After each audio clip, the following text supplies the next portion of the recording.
Semoga saja ada yang memproteksi alam Ganjar. Takutnya tidak ada angin, tidak ada hujan, tidak ada badai, tiba-tiba muncul baliho dukungan untuk Prabowo dan alam Ganjar sebagai presiden dan wakil presiden. Jangan sampai itu terjadi deh. Soalnya kubu sebelah lagi lucu-lucunya. Orang lain bisa dibajak seenak maunya tanpa memandang etika politik.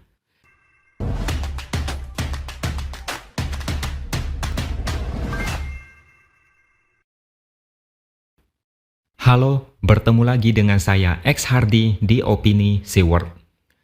Ganjar pada saat masih jadi Gubernur Jawa Tengah, mungkin masih lumayan banyak yang tidak kenal. Tapi ketika dideklarasikan sebagai capres, pelan-pelan namanya dikenal.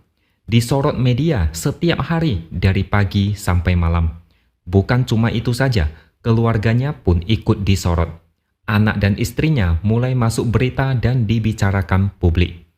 Ini memang seolah sudah hukum alam. Semakin tinggi jabatan, semakin banyak dikenal orang. Semakin sering jadi objek berita dan latar belakang makin dikorek, termasuk keluarganya. Baru-baru ini, anak Ganjar yaitu Muhammad Zinedine Alam Ganjar ramai diperbincangkan netizen sehingga menjadi trending topik. Masih muda, 22 tahun kalau nggak salah. Sebelum itu, siapa sih yang kenal anak Ganjar? Nggak banyak. Paling cuma segelintir orang yang kenal. Tapi hari ini, hampir semua orang sudah kenal.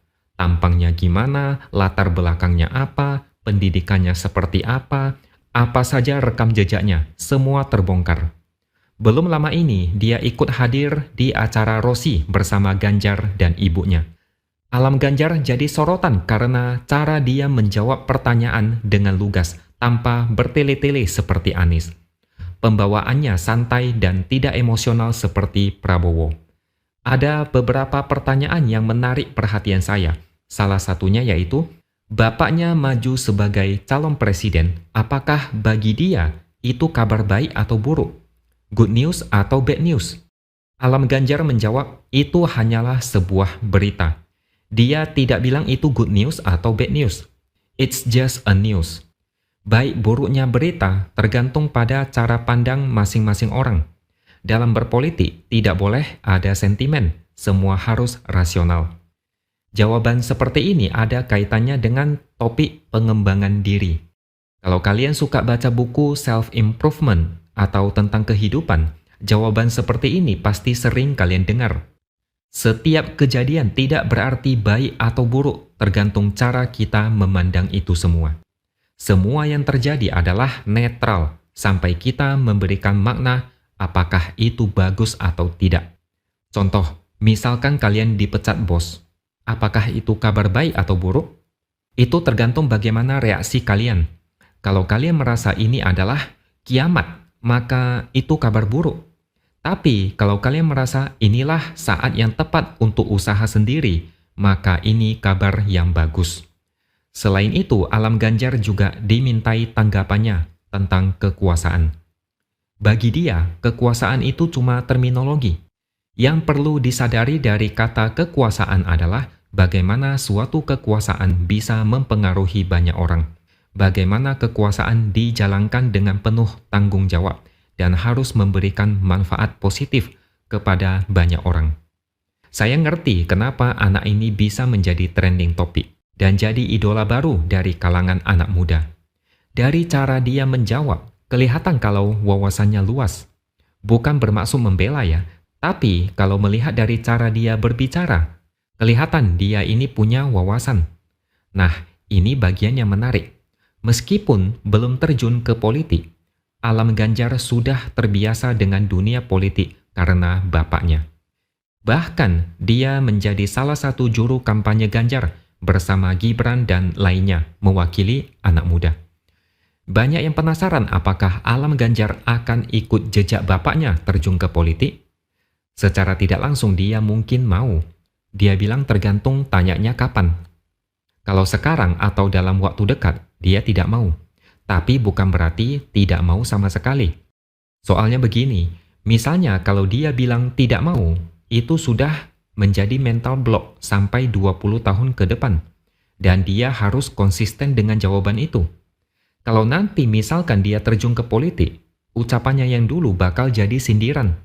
Makanya dia selalu punya prinsip never say never. Jangan pernah berkata tidak.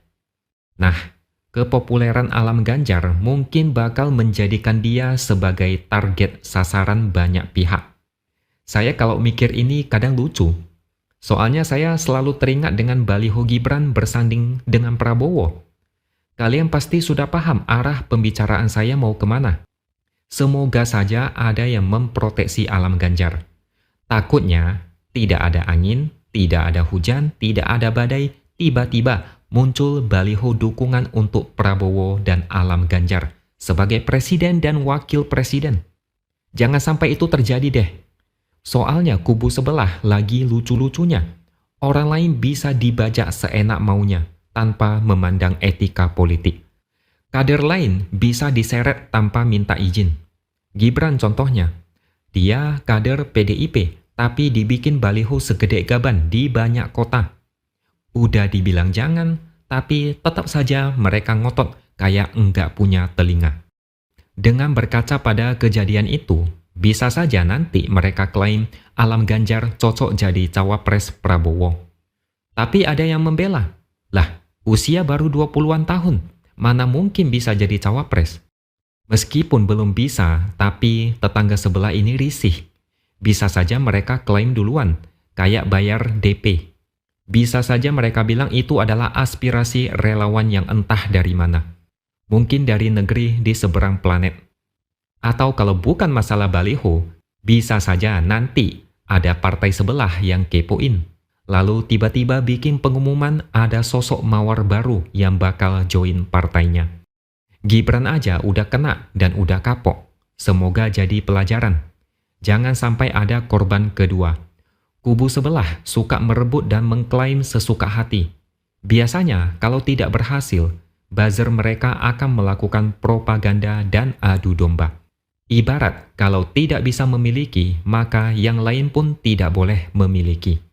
Kalau tidak percaya, di media sosial sudah ada beberapa buzzer yang memulai adu domba antara Gibran dan Alam Ganjar atau membenturkan Jokowi dengan PDIP.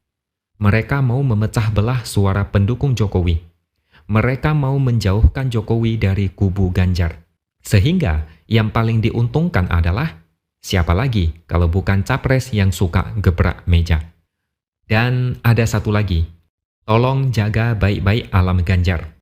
Mana tahu nanti ada buzzer yang tiba-tiba telepon, so akrab, lalu ajak join dukung capres lain. Mau uang? Gampang lah. Mau kursi komisaris? Kecil lah. Jangan sampai itu terjadi.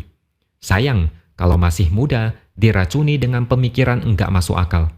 Idealisme dijual demi iming-iming, tapi berlagak lurus dan demi NKRI. Oke, sekian dulu opini dari saya. Subscribe channel ini supaya makin berkembang dan tuliskan komentar Anda. Terima kasih sudah menonton dan sampai jumpa lagi di video selanjutnya.